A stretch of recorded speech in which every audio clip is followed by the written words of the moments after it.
Welcome to this DelftStack tutorial video. In today's video, I'm going to teach you how to reset VLC Media Player to its default settings.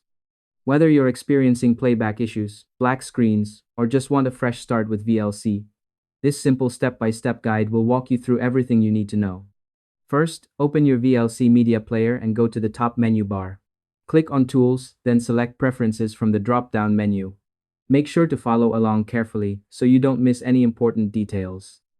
Next, in the Preferences window, look for the Reset Preferences button located at the bottom left corner.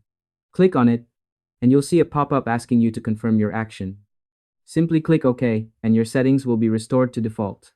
This step helps resolve a variety of issues and ensures your VLC is back to its original configuration. To make the process smoother, here's a quick tip. After resetting, it's a good idea to close VLC completely and then reopen it. This ensures that all default settings are properly applied and ready to use. Once you've completed these steps, your VLC Media Player will be reset to its default state, giving you a clean and stable setup.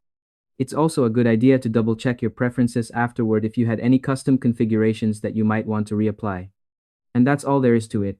By following these simple steps, you'll be able to reset VLC Media Player to its default settings without any hassle. Thanks for watching this DelftStack tutorial video. If you found this helpful, feel free to share it with someone who might need it.